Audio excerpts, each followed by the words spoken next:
All right, welcome class. Here we go. We are going to make some happy morphing to hypnotic music for the musical, and we're going to do it very minimally. I'm going to show you how. It's not difficult to do this stuff.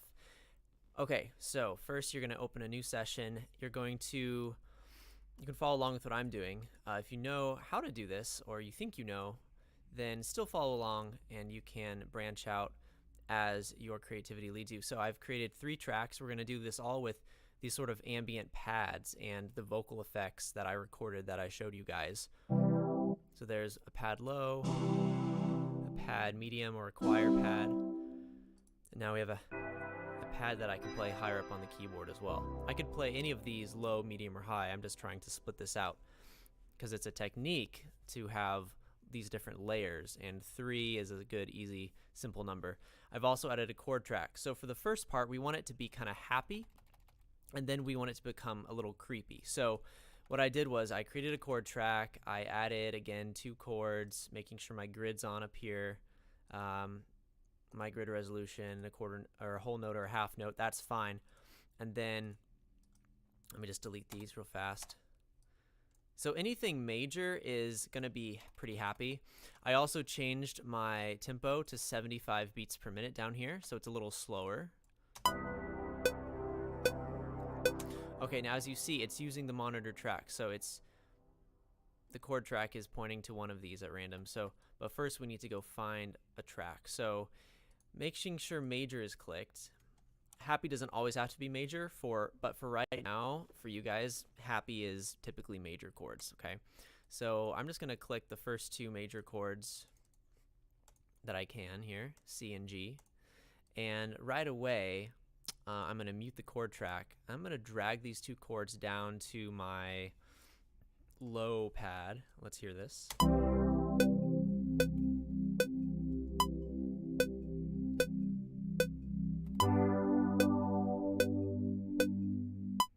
Okay, so right there's something. You know, the G chord didn't last as long, so we could drag that out however long, as long as we want. Let's say 2 measures, and then we want it to repeat.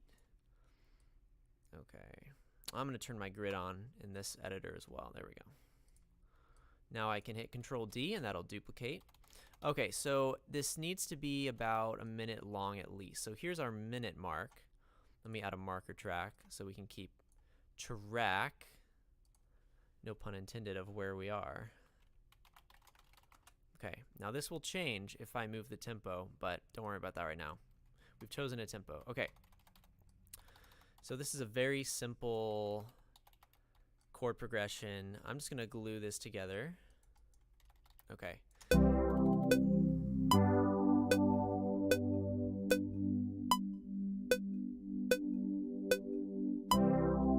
Okay, next so we've heard that. Now I'm going to bring that down to this choir track, and I'm going to transpose it up 12 semitones. 12 semitones is an octave.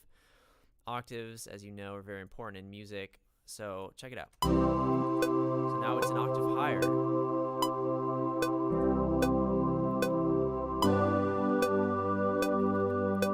Really cheesy right now, but that's okay. Now let's say, very simply, I have this is about 30 seconds of happy. Now it's going to get a little dark. So I want this high pad to sustain and be the glue from the happy section to the creepy section. So I'm going to hit Alt drag. I can also just hit Control D. Okay, move it down. Now I'm going to transpose this again. So 12 plus 12 is 24 semitones, so that should say 24 if I'm transposing it twice. Okay,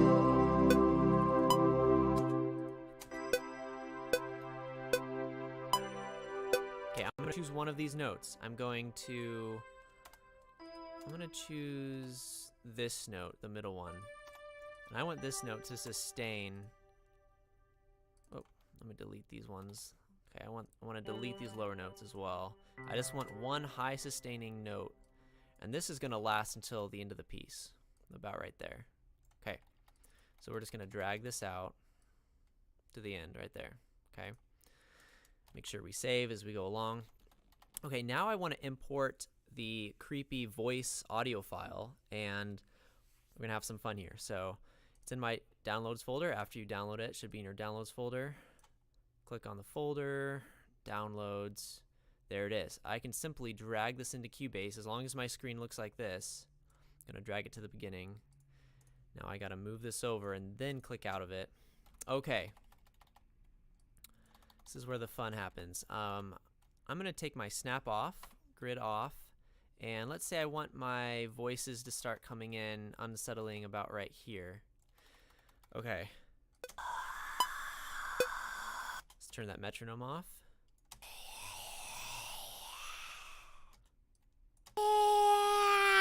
Wow, good stuff. All right, I can change colors over here. I want this to be a dark, sinister purple.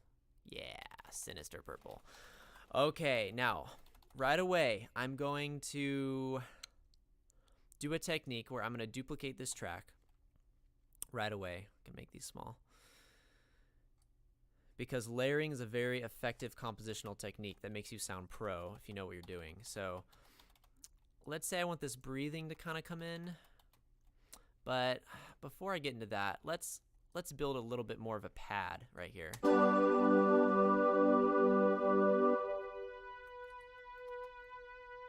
Okay, now ideally these should fade out. So here's what we can do. If you want something to fade out, I'm not really concerned about having my grid on right now. I'm just gonna make these notes longer, okay? I'm going to extend the notes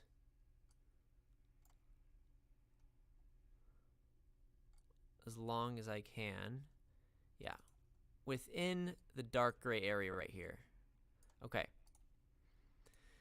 Now, I can do this real quick. I'm going to hit the record button and I'm going to move the fader on the MIDI keyboard and record some volume automation. So I'm hitting record. I'm not playing any notes. I'm just moving this fader down, and that's going to record a fade out, which is really effective for this. I just don't want it to end. So to do that, I'm gonna click the next one, hit record. Gonna fade that out. Okay, now we have this high sustaining string. It's like, okay, is it mystery? Is it still happy? Well, we're gonna confirm that it's not happy by copying this high string right here. We're going to duplicate it, and then we're gonna move it back up. Again, my grid's off right now, and that's okay. We're just gonna move it up to, oh, lost it, okay, to this low pad. But now I wanna transpose it to -12. All right, let's hear this. Let's go even lower. We could go lower if we wanted to. Okay. Let's try it, -24. There we go. That's kind of a sinister note. If I want it louder, I can change the velocity to be anything up to 127, and the color will change as well. Click on the note, change the velocity if I want it to be louder there. Don't worry about changing the volume right away. First, reach for the velocity of the note by clicking it, changing the velocity up and down. Okay. So when this low note comes in, I want some dark effects to start happening with the voice. So the most important part is changing what I recorded with my voice to sound more creepy and legit. So to do that, we're going to use effects. I'm going to use 2 reverbs and a delay. Okay, so clicking the E, I'm going to add a reverb. I'm going to search for a preset. Grand chamber is fine.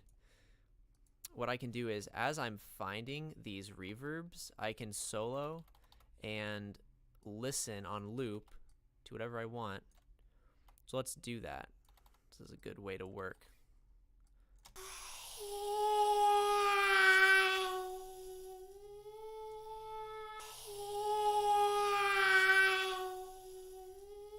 Oh, this is gonna be great. All right, let's find Helm's Deep. What's that?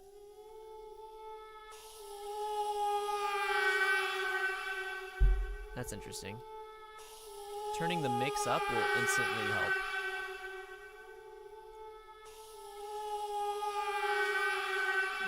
I'm not hating that. Let's try this ping pong delay next. Again, just clicking a preset at random. Here it is with just the delay. If I hit the spacebar and stop it, you can hear what the delay is doing. That's cool. All right. Okay, here we go. Let's hear what it sounds like in the beginning.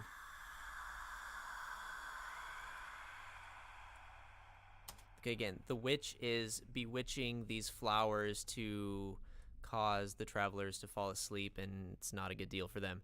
So a good trick right away, since I duplicated these vocal tracks, is I'm going to transpose the bottom track by 3 semitones. Okay, so I'm clicking it, going up to transpose, 3 semitones. So if I ever want to layer something, it'll sound kind of musical and interesting. Let me show you. It'll be more apparent over here.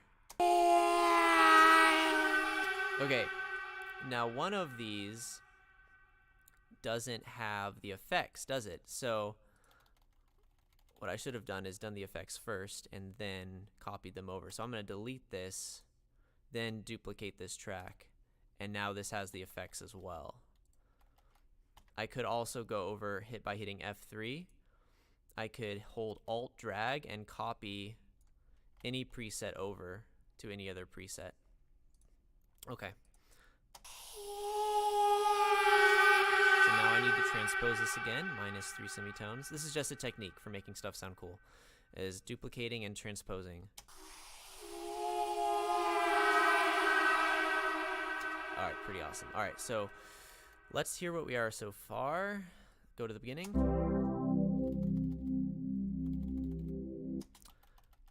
Okay. I need to change the sound of this low pad. It sounds a little too dinky. So I'm going to open up the editor. Watch what I do with the attack and release. There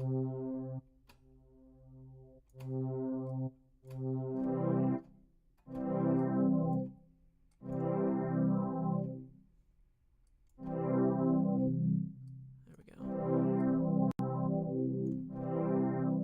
Let's add a reverb to this as well. Hope you guys are hanging on there and watching still. Okay, Helm's Deep, I like that one. Awesome. Medium choir. How does this one sound? I'm concerned about the tone of the sound right now. So I gotta move my volume fader up again to hear it.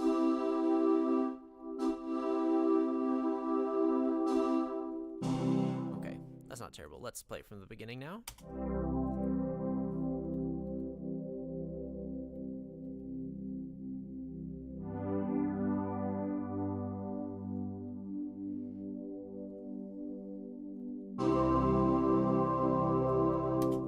This one right here, I'm going to open up the edit instrument. I'm going to change the attack there.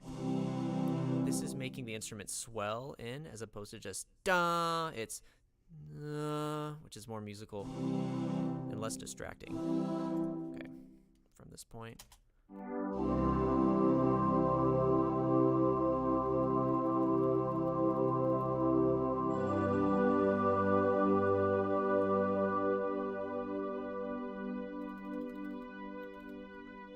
Okay, right about here, I think we could do with the little breathing sounds.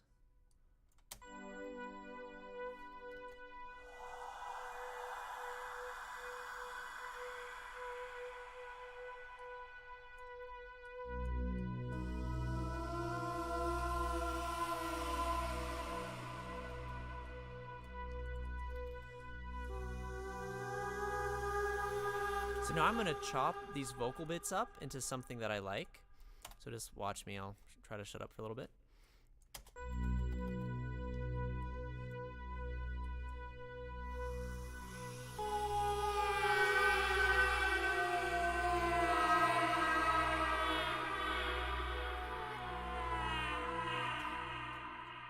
Trying to give space so it's not just constantly bombarding the audience with these different creepy things. You don't have to use all of the audio file. I just want you to find the parts that you want to use.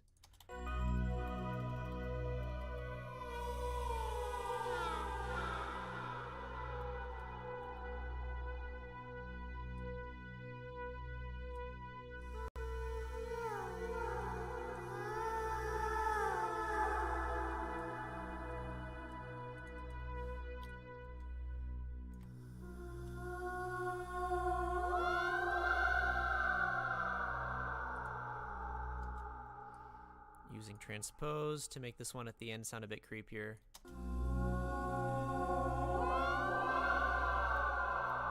Nice. Okay, this high string I need to extend longer. Notice that I have to extend it up here to see the note, and then you see it the dark gray overlaps, which is what we want.